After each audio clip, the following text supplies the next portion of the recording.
The California sun beat down mercilessly on the concrete rows of storage units at Sunshine Storage Facility in Riverside.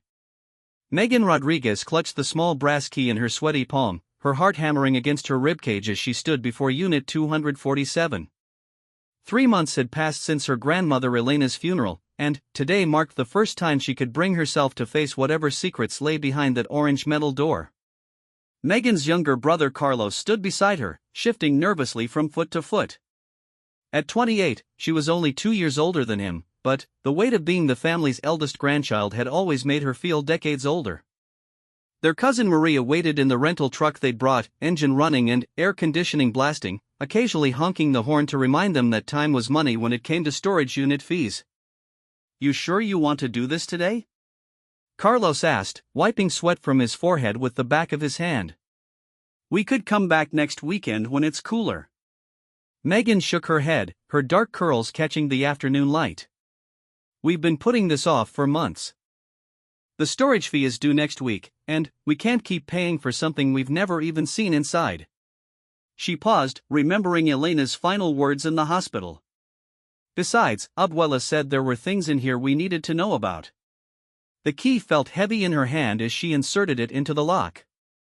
Elena Rodriguez had been the matriarch of their large Mexican-American family, the woman who held everyone together through recipes passed down through generations, through wisdom earned from surviving poverty, immigration, and decades of hard work in the fields of Central California. She had raised Megan and Carlos after their parents died in a car accident when Megan was 12, and her love had been the foundation upon which they'd built their lives. But Elena had also been intensely private about her past. Whenever family gatherings turned to stories about the old country, about life before America, Elena would change the subject or disappear into the kitchen to check on something that didn't need checking. The few times Megan had pressed her for details about her childhood in Mexico, Elena's eyes would cloud over with something that looked like pain, and she'd simply say, "Some stones are better left unturned, Mija." Now, standing in front of this storage unit that none of them had known existed until the lawyer read Elena's will, Megan wondered if those stones were about to be turned anyway. The lock clicked open with surprising ease. Megan took a deep breath and grabbed the bottom of the metal door, pulling it up with a grinding screech that echoed through the facility. Cool, stale air rushed out, carrying with it the scent of cardboard, old paper, and something else, something floral and familiar that made Megan's chest tighten with unexpected emotion. "Dios mío," Carlos whispered, stepping backward.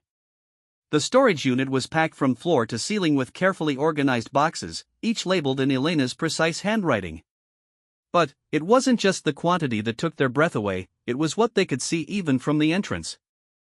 Antique furniture wrapped in quilts sat alongside steamer trunks that looked like they belonged in a museum.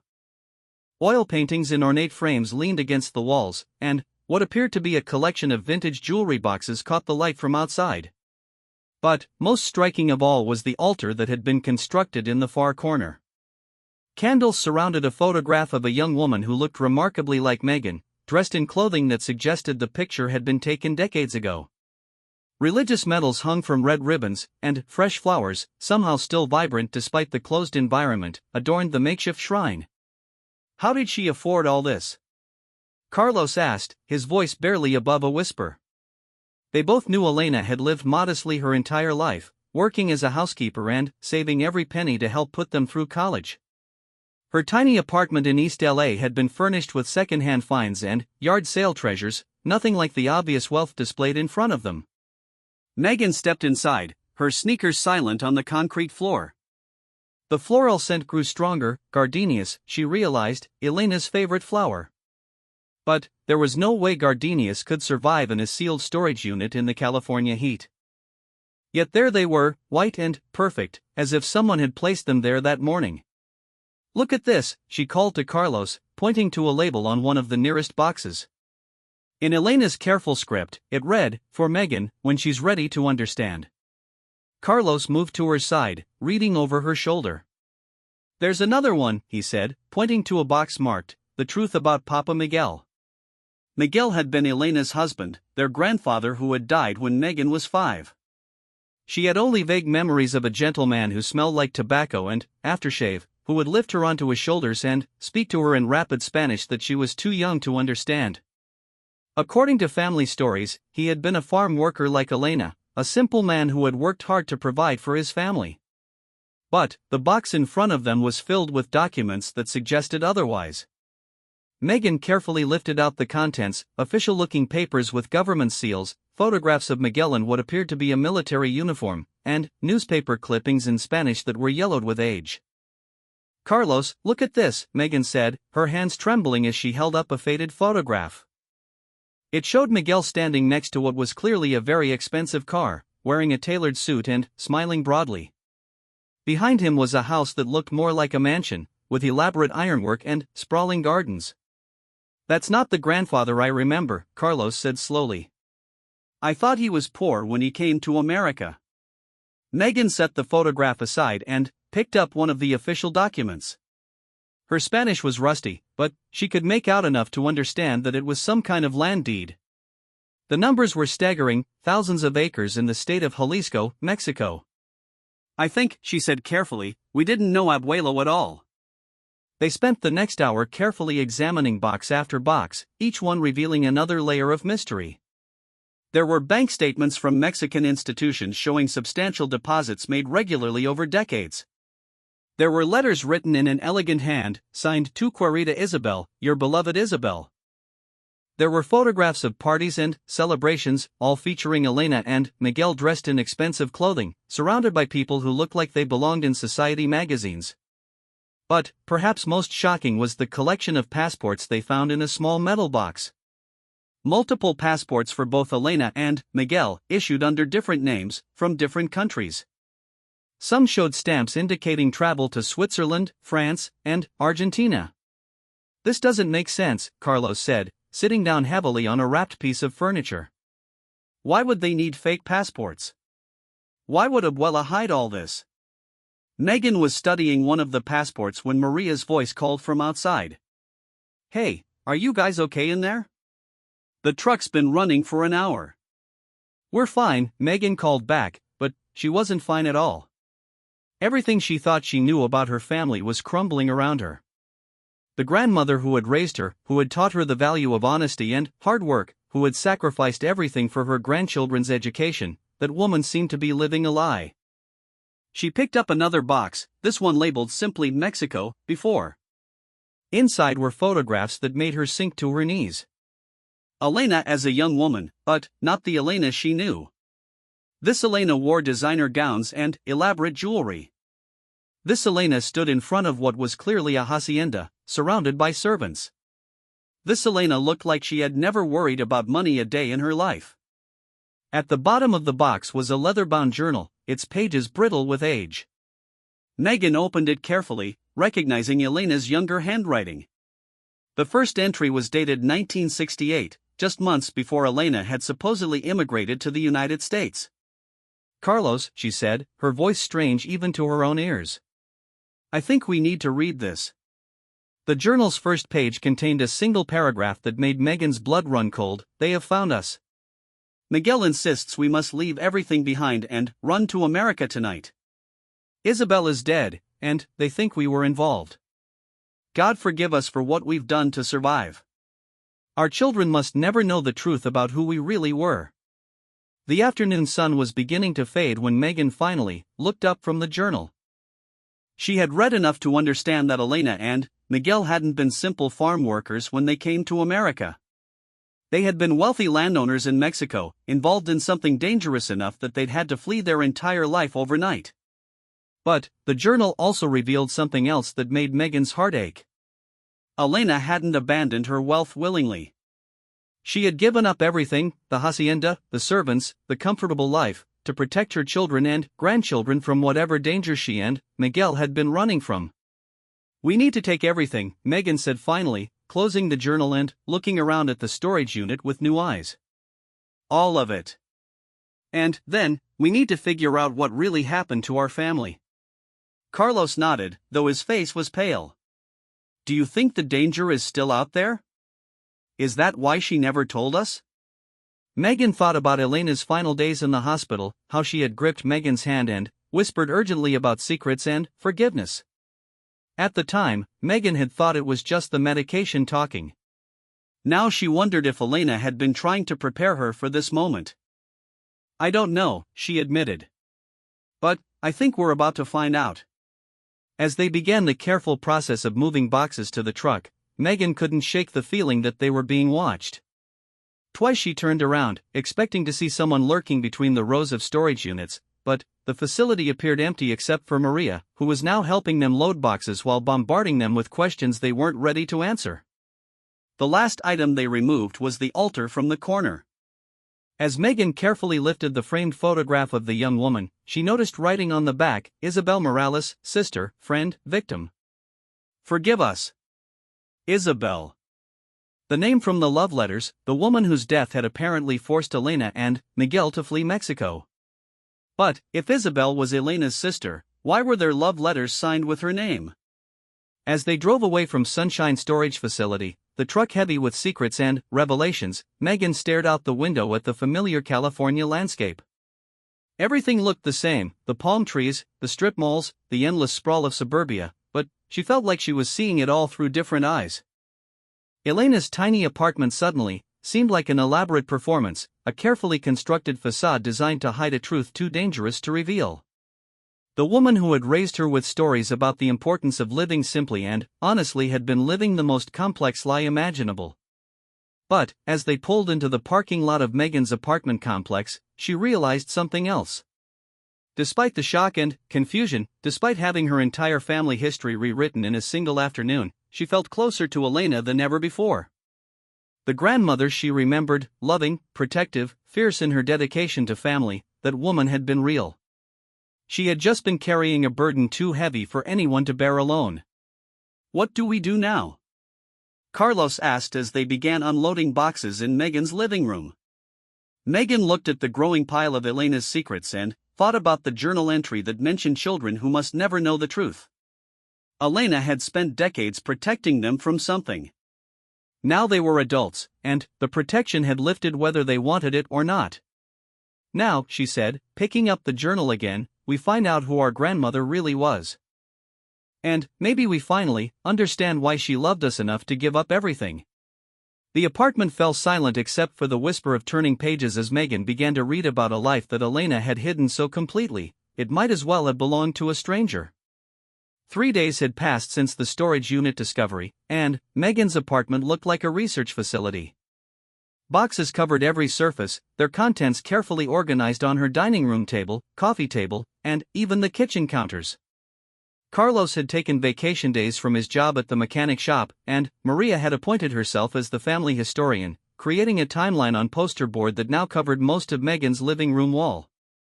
The journal had become their roadmap into Elena's hidden past. Through its pages, they had learned that Elena Vasquez, not Rodriguez, as they had always known her, had been born into one of the wealthiest families in Jalisco, Mexico. Her father had owned vast stretches of land used for growing agave, making him influential in the tequila industry during the 1950s and 1960s. But wealth, they discovered, had come with a price. "Listen to this," Megan said, reading from an entry dated September 1967. "Miguel brought news from town today. The government officials are asking questions about our land holdings. Papa says they want to know how we acquired so much property so quickly after the revolution ended. I fear we are not the simple farmers they believe us to be." Carlos looked up from a stack of photographs he was cataloging. "What does she mean about the revolution? The Mexican Revolution ended in the 1920s, right? Elena wasn't even born then." Maria consulted the timeline she had been building. "According to the birth certificate we found, Elena was born in 1932. But, look at this." She held up a newspaper clipping from 1958. The headline, in Spanish, roughly translated to, "Local landowner accused of hiding revolutionary gold." The accompanying photograph showed a man who bore a striking resemblance to Elena, standing in front of the same hacienda they had seen in the family photos. The caption identified him as Don Roberto Vasquez, accused of concealing Federalist treasure during the revolution. "That's Elena's father," Megan realized, studying the man's features. "She has his eyes." The more they read, the clearer the picture became. Elena's family had not just been wealthy, they had been wealthy because of their involvement in the Mexican Revolution. Roberto Vasquez had apparently played both sides of the conflict, promising loyalty to whoever was winning at any given moment while secretly moving money and resources to safety. By the 1960s, when Elena was a young woman, the Mexican government had begun investigating families who had gained sudden wealth during the revolutionary period. The Vasquez family was suspected of hoarding gold and artifacts that rightfully belonged to the Mexican people. But why did Elena and Miguel have to run? Carlos asked. If her father was the one involved in the revolution stuff, why didn't they just distance themselves from him? The answer came in a journal entry that made Megan's blood run cold. Miguel returned from his meeting with Papa today, and I can see the fear in his eyes. They have found the tunnel. Papa says we have 3 days to remove everything and scatter it before the authorities arrive. Miguel and I must take our share and leave the country. Papa will stay and face whatever comes, but we cannot. Our children would never forgive us if they knew what we've done to protect this family's legacy. There's a tunnel, Megan said slowly. They were hiding something in a tunnel. Maria was already rifling through another box. Look, I found a map, she said, spreading a hand-drawn diagram across the coffee table. It showed the layout of what appeared to be the Vasquez hacienda, with a detailed underground network marked in red ink. The tunnel system was elaborate, extending from the main house to several outbuildings and even to what appeared to be a cave system in the nearby hills. Small notations in Elena's handwriting marked various chambers, gold coins, Spanish colonial, religious artifacts, Aztec, and, most intriguingly, family records, destroy if discovered. They weren't just hiding revolutionary gold, Megan realized. They were hiding much older treasures. Look at this notation, Aztec artifacts. Her family must have been collecting pre-Columbian treasures for generations. Carlos whistled low. No wonder they had to run. Stealing ancient artifacts is a big deal in Mexico. People go to prison for decades for that kind of thing. But the most shocking revelation was yet to come. As Megan continued reading through the journal, she came across an entry that made her hands shake. Isabel discovered our plans today. My sweet sister, my twin soul, confronted me in the garden where we used to play as children. She knows about the tunnel, about what Papa and Miguel have been moving in the night. But, instead of being angry, she begged to come with us. I cannot live in this house knowing what it's built on, she said. Take me to America where we can start fresh. Miguel says it's too dangerous, but how can I leave my sister behind? How can I save myself and abandon the one person who has always understood me? Isabel was her sister, Megan said, looking up at Carlos and Maria. Not just any sister, her twin soul, she called her. That's why there were love letters signed by Isabel. They weren't love letters to Miguel. They were letters between sisters. The truth about Isabel's death came in fragments scattered throughout the journal, pieced together over several entries that painted a picture of tragedy and impossible choices. In October 1967, Isabel had indeed joined Elena and Miguel in their plan to escape to America. They had successfully removed a significant portion of the hidden treasures from the tunnel system, planning to sell them gradually in the United States to fund new lives. But the Mexican authorities had been closer to discovering the truth than they realized.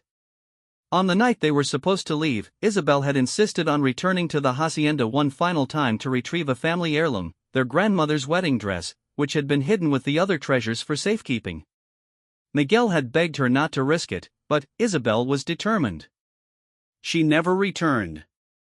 The next morning, authorities found Isabel's body in the collapsed tunnel system. The official report claimed she had been exploring the caves as a hobby and had been killed in an accidental rockfall. But Elena's journal told a different story. They killed her, Elena had written in handwriting so shaky it was barely legible. Miguel spoke to a man in town who saw the soldiers leaving the hacienda at dawn. Isabel went back for Mama's dress and found them waiting for her.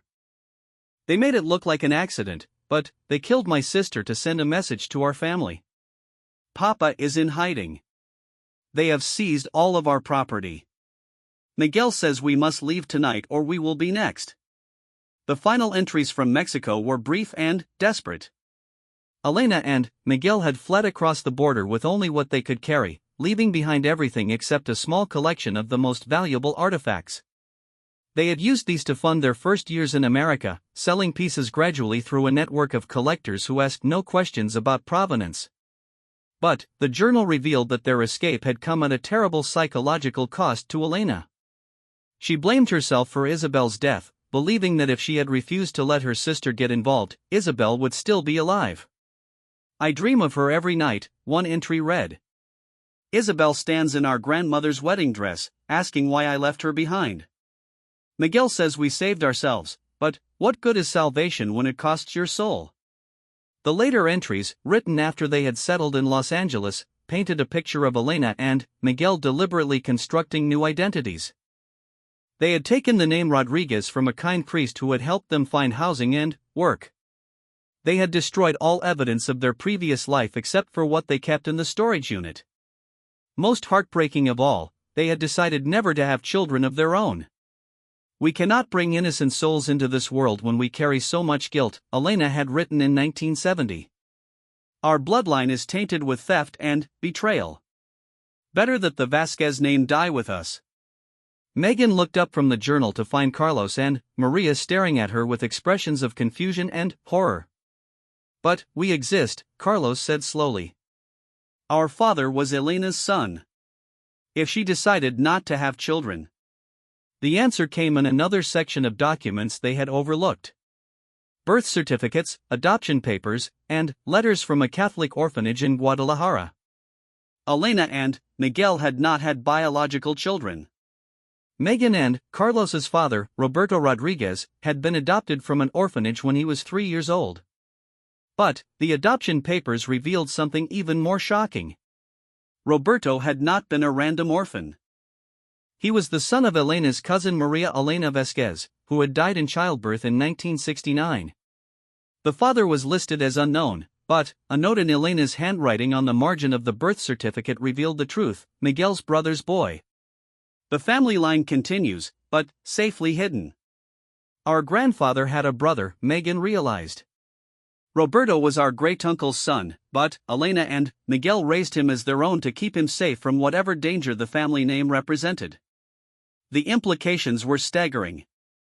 Not only were they descendants of people who had fled Mexico under suspicion of stealing national treasures, but they were also blood relatives of Miguel, the man they had known as their grandfather but who was actually their great-uncle. "Does this mean we're heirs to whatever they left behind?" Maria asked practically. "I mean, if there are still treasures hidden in Mexico." But Megan was more concerned with the emotional truth they had uncovered. Elena had lived her entire adult life carrying the burden of her sister's death and the shame of her family's past. She had raised their father, and later Megan and Carlos themselves, while constantly looking over her shoulder for enemies who might never have existed. The love she had shown them, the sacrifices she had made for their education and well-being, all of it had been her attempt to atone for sins that weren't even entirely her own. As the afternoon wore on, they continued to catalog the contents of the storage unit. The furniture, they realized, was probably legitimate antiques that Elena and Miguel had purchased over the years with money from selling artifacts. The jewelry was a mixture of family heirlooms they had managed to save and pieces they had bought to replace what they had lost. But the most valuable items were the artifacts themselves. Carefully wrapped in protective cloth, they found pieces that belonged in museums, pre-Columbian pottery, Spanish colonial religious artifacts, and even what appeared to be pages from an ancient codex that should not have been in private hands.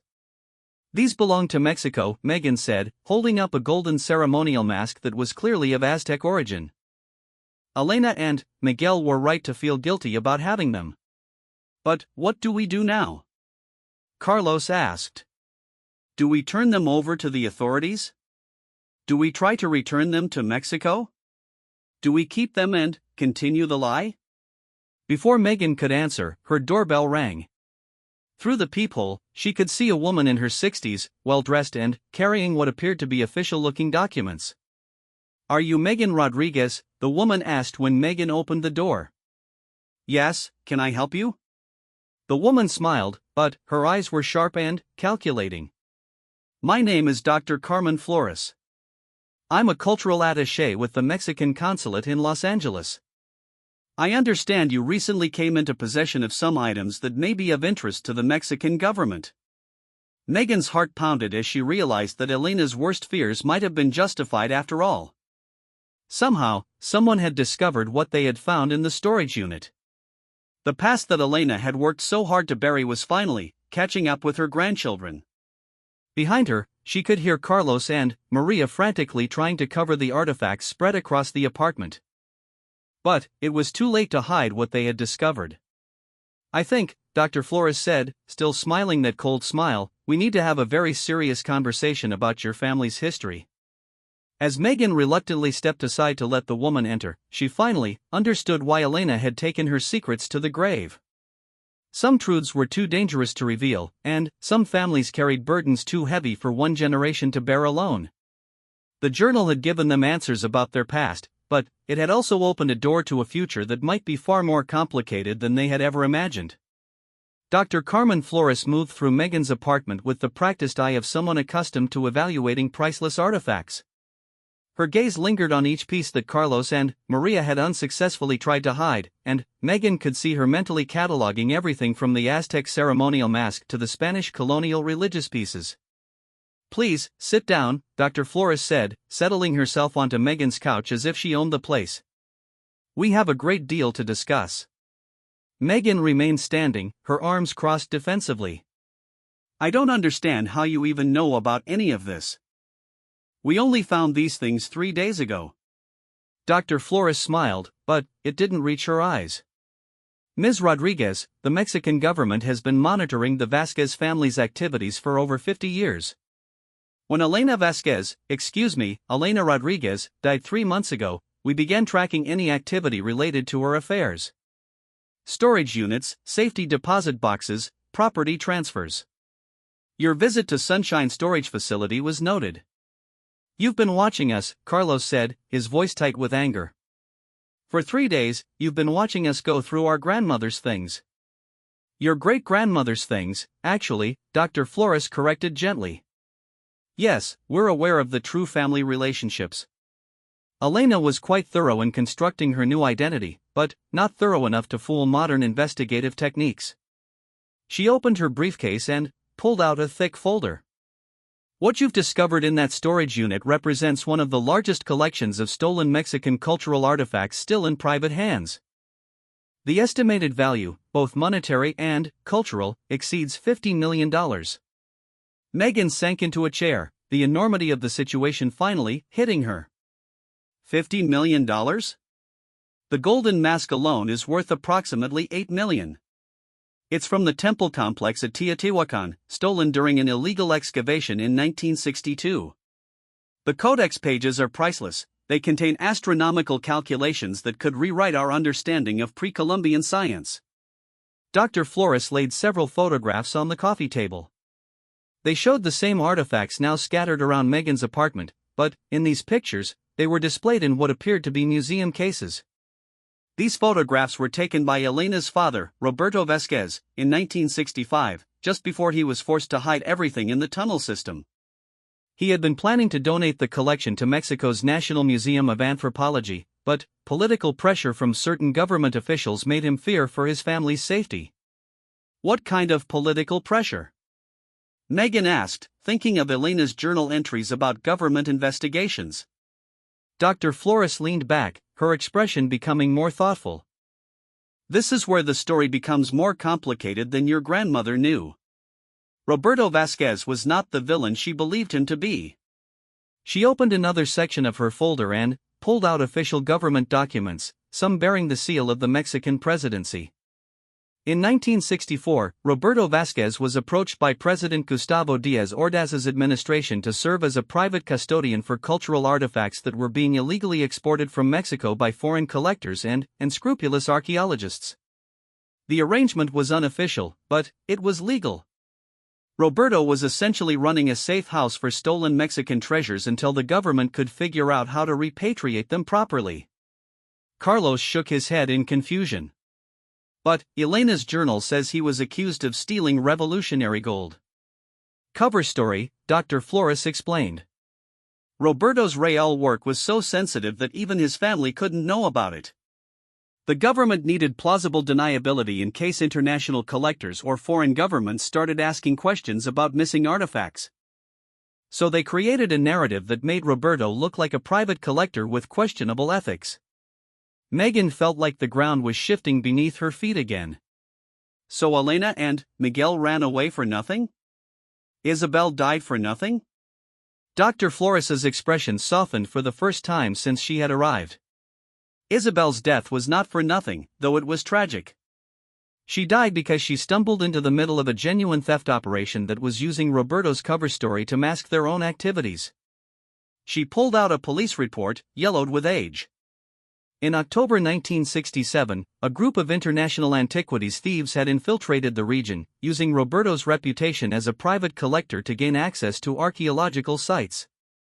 When Isabel returned to the hacienda that night, she surprised them in the act of looting the tunnel system. They killed her to prevent her from exposing their operation. But, the authorities, Megan protested. Elena said the soldiers were the ones who killed Isabel. The men Isabel saw were not Mexican soldiers. They were members of a private security force hired by the thieves. In the darkness, with their military-style equipment, Isabel likely assumed they were government agents. The thieves then collapsed part of the tunnel to make her death look accidental and to cover up evidence of their looting. Dr. Flores laid out a series of newspaper clippings from the following weeks. The Mexican government conducted a massive investigation after Isabel's death. They uncovered the theft ring and arrested several international operatives. But, by then, Roberto Vasquez was too paranoid to trust anyone. He assumed the government had betrayed him, so he told Elena and Miguel to take what they could and run. The irony, she continued, is that Roberto Vasquez died in 1970, still believing he had betrayed his country. He never knew that the Mexican government had cleared him of all wrongdoing and was actually looking for Elena and Miguel to bring them home safely. Megan stared at the documents spread across her coffee table, trying to process the implications. Elena had spent 40 years carrying guilt that wasn't even justified. She had raised their father and, later Megan and Carlos themselves under the shadow of crimes that had never actually been committed. So what happens now? Maria asked. She had been quietly taking notes throughout the conversation, and her timeline on the wall had grown to include this new information. Dr. Flores reached into her briefcase again and pulled out another set of official documents. The Mexican government would like to offer you a choice. These artifacts legally belong to Mexico, that much hasn't changed. But, given your family's unique situation, we're prepared to make an unusual arrangement. She laid out what appeared to be a contract. Option 1, you can simply turn over all the artifacts to Mexico with no questions asked. You'll receive a small finder's fee, and that will be the end of your involvement. What's option 2? Megan asked, though she was beginning to suspect she knew where this was heading. Option 2, you can serve as cultural ambassadors for the collection. The artifacts would be repatriated to Mexico, but they would be displayed in a special exhibition honoring Roberto Vasquez and his service to cultural preservation. You would be credited as co-curators of the exhibition, and you would receive a percentage of any revenue generated by the display. Carlos looked skeptical. What's the catch? Dr. Flores smiled, and this time it seemed genuine. The catch is that you would need to come to Mexico for 6 months to help design and organize the exhibition. You would need to tell Elena and Miguel's story publicly, including the parts that might be difficult for your family to hear. There's more, isn't there?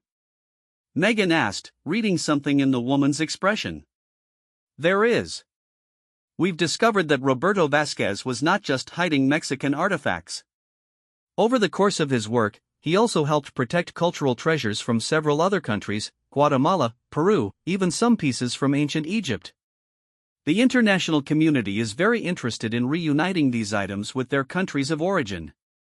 She pulled out one final folder, this one significantly thicker than the others.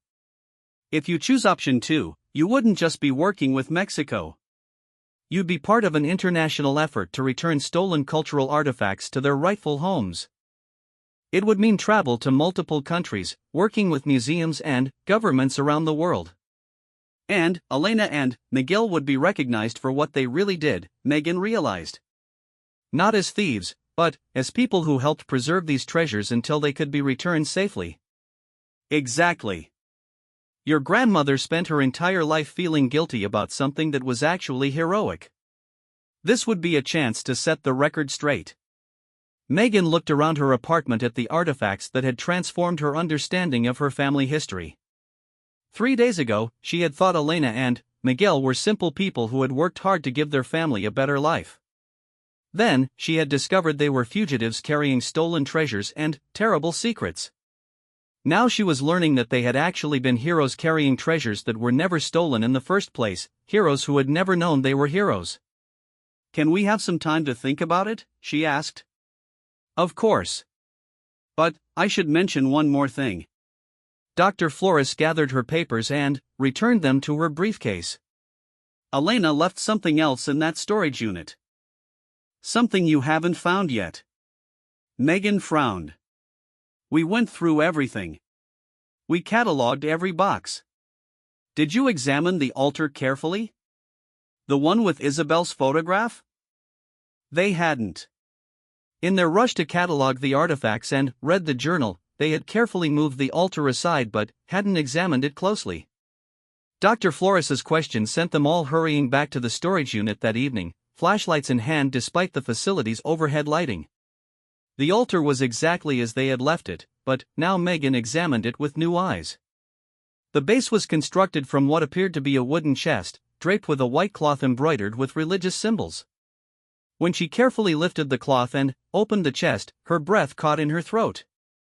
Inside was a single envelope addressed to "My beloved grandchildren, when they are ready for the whole truth." Beside it was a small wooden box that, when opened, revealed Elena's original wedding ring, not the simple gold band she had worn in America, but an elaborate piece set with emeralds and diamonds. But most shocking of all was what lay beneath these items: a formal letter from the President of Mexico, dated just 2 months before Elena's death. The letter, written in Spanish, formally pardoned Elena Rodriguez, Nevesquez, and Miguel Rodriguez for any crimes they might have believed they committed in connection with cultural artifacts preservation. It also extended an official invitation for them to return to Mexico as honored guests of the government. At the bottom of the letter was a handwritten note from the president: "Your father was a hero to our nation, Señora Rodriguez. It is time for your family to come home." "She knew," Megan whispered, holding the letter with trembling hands. In her last months, Elena knew the truth. She knew they had been cleared. But Elena's final letter to them explained why she had never acted on this information. "My dearest Megan and Carlos, by the time you read this, you will have discovered our family's strange and complicated history. You will know that we were not the simple people we pretended to be, and you will understand why we felt we had to hide the truth from you. 2 months ago, I received the letter you have found from the Mexican government. I learned that Papa was a hero, not a criminal, and that Miguel and I could have returned home decades ago if we had only known the truth. But I also realized something else: our life in America, the family we built here, the people you became because of the choices we made, all of this was not a mistake or a tragedy. It was a gift. You, my precious grandchildren, are American citizens who carry the best of both worlds in your hearts. You have the strength and determination of your Mexican ancestors, but you also have the opportunities and freedoms that America provided us. The choice of what to do with this knowledge is yours now. You can honor our family's history by helping return these treasures to where they belong, or you can simply live your lives as the good, honest people you have always been. Whatever you choose, know that you were loved beyond measure, and that every sacrifice we made was worth it to see you grow into the remarkable adults you have become. The past is complicated, but your future is bright. Choose wisely, choose together, and choose with love. All my devotion, Elena." As they sat in the storage unit, surrounded by $50 million worth of cultural artifacts and the remnants of a family history more complex than any telenovela, Megan realized that Elena's final gift to them was not the treasures or even the truth about their past. Her final gift was the freedom to choose their own future, armed with complete knowledge and unlimited possibilities. 6 months later, Meghan stood in the Palacio de Bellas Artes in Mexico City, watching as the final pieces of the Vasquez collection were carefully positioned in their display cases. The exhibition, titled Guardians of Heritage, the Hidden Heroes of Cultural Preservation, had drawn visitors from around the world and would soon travel to museums in Guatemala, Peru, and Egypt. But, today, as she watched Elena's emerald wedding ring being placed in a case alongside a photograph of her and Miguel from their wedding day in 1952, Meghan felt the profound weight of their decision finally settling into something like peace. The choice hadn't been easy. It had taken 3 family meetings, countless phone calls with relatives they hadn't spoken to in years, and several sleepless nights before they had finally called Dr. Flores with their answer. They would take option 2, but with conditions of their own. Carlos had insisted that part of any revenue from the exhibition go toward establishing scholarship funds for Mexican-American students studying archaeology and cultural preservation. Maria had demanded that Elena and Miguel's story be told honestly, including the pain and guilt they had carried unnecessarily for decades. And Meghan had required that Isabel's death be properly memorialized, not just as a tragedy, but as the sacrifice that had ultimately led to the preservation of these irreplaceable artifacts. The past 6 months had been a whirlwind of discoveries that made their original storage unit find seem simple by comparison. Working with international teams of archaeologists, historians, and museum curators, they had learned that the artifacts Elena and Miguel had protected represented just one piece of a much larger story about cultural preservation during the turbulent 1960s. Roberto Vasquez, they discovered, had been part of an informal network of Mexican citizens who worked with their government to protect cultural treasures from being stolen by international antiquities smuggling rings. Similar networks had operated in Peru, Guatemala, and Egypt, all coordinating to safeguard their nation's heritage during a period when wealthy foreign collectors were systematically looting archaeological sites around the world. But the most remarkable discovery had come just 2 weeks ago, when workers preparing the exhibition space had found a hidden compartment in one of the wooden crates Elena and Miguel had used to transport artifacts to America. Inside was a complete archive of Roberto's correspondence with other preservation network members, including detailed records of hundreds of artifacts that had been successfully saved from illegal export. The ripple effects are incredible, Dr. Flores had told them during one of their planning sessions. Your grandmother and grandfather didn't just preserve these specific pieces. They helped maintain an entire system that saved thousands of cultural treasures for future generations. Today, as the exhibition prepared for its opening ceremony, delegations from multiple countries were present to formally receive their repatriated artifacts. Meghan had given interviews to journalists from Mexico, Peru, Guatemala, and even the BBC, telling Elena's story over and over until it no longer felt like a family secret but like a piece of history that belonged to the world. The most emotional moment had come during the filming of a documentary about the exhibition.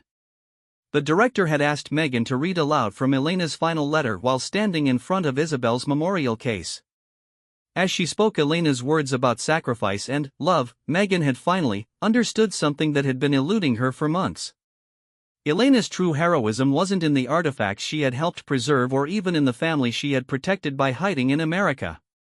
Her true heroism was in choosing love over fear, over and over again, for 40 years.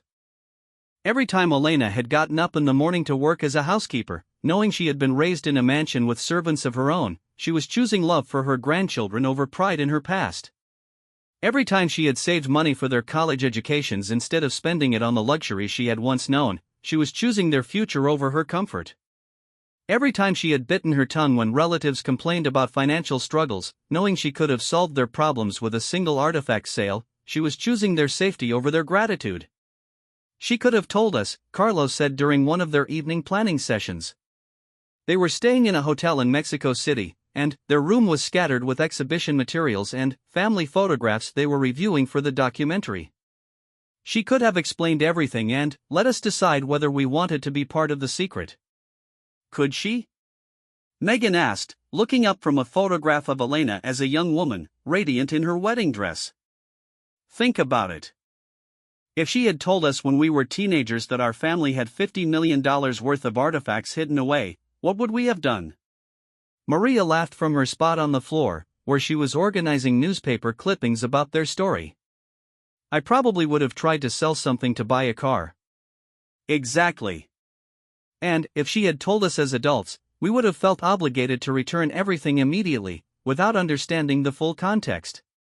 We never would have learned about Roberto's real work, or about the International Preservation Network, or about how many other families were involved in protecting these treasures. Megan set down the photograph and picked up one of Elena's journals from their later years in America. These journals, discovered in a safety deposit box they had accessed just last month, painted a picture of a woman who had spent decades researching the artifacts in her care, learning about their origins and significance, preparing detailed documentation that would help museums properly display and interpret them. She wasn't just hiding these things, Megan realized. She was studying them. Look at these notes, she had identified the historical significance of every single piece. She knew exactly what she was protecting. The documentation Elena had compiled over 4 decades was so thorough that museum curators were amazed. She had researched not just the artifacts' origins, but their journey through the preservation network, the circumstances of their rescue from illegal exportation, and even the family histories of other network members who had helped safeguard them. Your grandmother was a scholar, Dr. Patricia Mendoza, the exhibition's chief curator, had told them. Without formal training, she became an expert in pre-Columbian art, colonial religious artifacts, and international cultural preservation law. This documentation is going to be invaluable for researchers studying this period. But, perhaps the most surprising discovery had been the extent of Elena's connections within the Mexican-American community in Los Angeles. Through her research, they learned that she had been quietly supporting other families who had fled Mexico under similar circumstances, providing financial assistance and emotional support while maintaining absolute secrecy about her own situation. She helped us buy our first house, an elderly woman named Carmen Herrera had told them during one of their research interviews. My husband and I came to America in 1969, running from political persecution in Oaxaca. Elena somehow knew our story without us telling her, and she appeared at our door one day with an envelope full of cash. She said it was from a community fund for refugees, but there was no community fund. It was her own money. Similar stories had emerged throughout their investigation. Elena had paid for medical treatments, helped fund small businesses, and even quietly covered college tuition for children whose families couldn't afford it. All of this generosity had been funded by the careful, occasional sale of lesser artifacts from the collection, pieces that weren't part of the major museum-worthy finds, but still valuable enough to change lives. She was Robin Hood, Carlos had said after hearing the 5th or 6th story about Elena's secret philanthropy. She was using stolen treasure to help poor families. Not stolen, Megan had corrected him. Protected. That's the difference Elena never quite understood about herself. She thought she was a thief who did good things with stolen money. But, she was actually a protector who shared protected resources with people who needed them. Now, as the exhibition's opening ceremony began, Megan watched families whose lives had been touched by Elena's generosity mingle with international dignitaries and museum officials. The woman who had lived her entire adult life convinced she was carrying shameful secrets was being celebrated as a cultural hero by people from around the world. The ceremony began with traditional Aztec dancers performing in front of the main display case, where the golden ceremonial mask was displayed alongside Roberto Vasquez's original documentation and Elena's research notes. As the dancers moved to the rhythm of drums and flutes, Megan felt a profound sense of completion, as if pieces of a puzzle that had been scattered across decades and continents were finally coming together. Dr. Flores had been chosen to give the main speech, and she began by reading Roberto Vasquez's mission statement. Discovered among his papers, cultural treasures belong not to individuals or even to governments, but to humanity itself. Our role is not to own these artifacts, but to protect them until they can be shared with the world in the right way, at the right time. Elena Rodriguez lived by these words for 40 years, Dr. Flores continued, never knowing that they had been written by her own father. Today, we celebrate not just the return of these artifacts to their homes, but the completion of a mission that began with one man's vision of cultural preservation and was carried forward by his daughter's unwavering love for her family.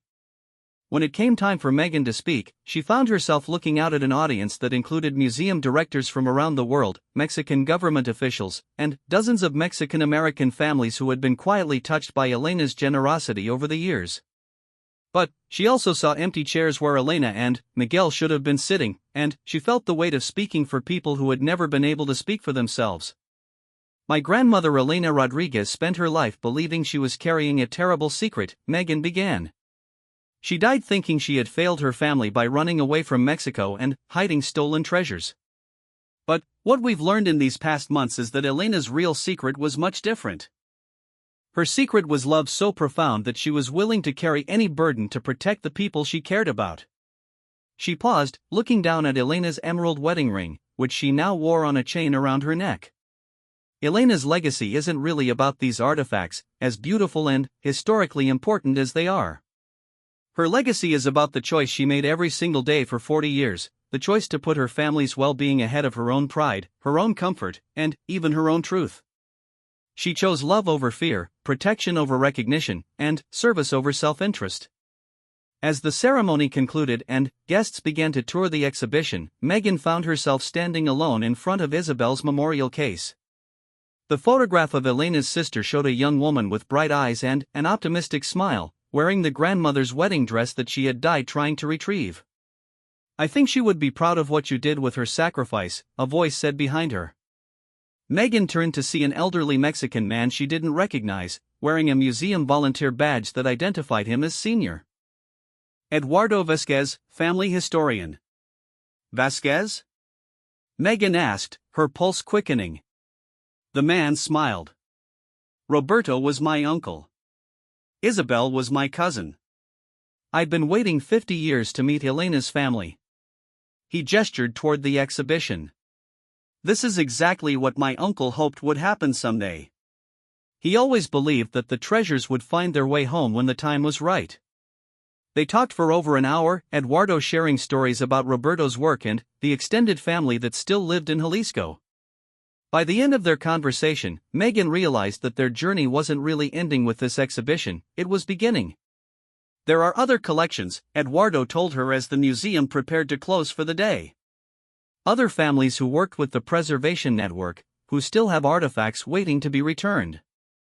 Your grandmother's documentation mentions at least 12 other families in similar situations." As Megan walked back to her hotel through the streets of Mexico City, she thought about Elena's final letter and her words about choosing their future wisely. The storage unit discovery had led them to uncover not just their family's hidden history, but a calling neither she nor Carlos had ever expected. 3 days later, she called her supervisor at the accounting firm in Los Angeles to request an extended leave of absence. Carlos had already given notice at the mechanic shop. Dr. Flores had offered them positions as cultural recovery specialists, working with families around the world to locate and repatriate artifacts that had been hidden during various periods of political upheaval. "Are you sure about this?" Maria asked during a video call from Los Angeles. She had returned home to manage the logistics of closing their old lives and preparing for new ones. "You're giving up everything you know for something completely different." Megan looked out her hotel window at the city where her great-grandfather had lived, where her great-great-grandmother had owned a hacienda, where her family's story had begun long before she was born. In the distance, she could see construction cranes working on the new wing of the National Museum of Anthropology, where part of the Vasquez collection would eventually be permanently housed. "Elena gave up everything she knew to give us opportunities she never had," Megan replied. "Now we have the opportunity to continue the work she thought was shameful but was actually heroic. I think that's what she would want us to choose." The exhibition ran for 6 months in Mexico City before traveling to museums in 4 other countries. By the time it concluded its international tour, Megan and Carlos had helped identify and repatriate over 200 artifacts to their countries of origin, working with families whose stories paralleled Elena's in unexpected ways. Each family's story was different. Some had fled political persecution, others had been trying to protect artifacts from war or natural disasters, still others had been part of formal or informal networks like Roberto's. But all of them shared Elena's burden of carrying secrets too heavy for one generation to bear alone. The work was emotionally demanding and often logistically complex, requiring diplomatic negotiations with multiple governments and delicate conversations with families who had spent decades believing they were criminals rather than protectors.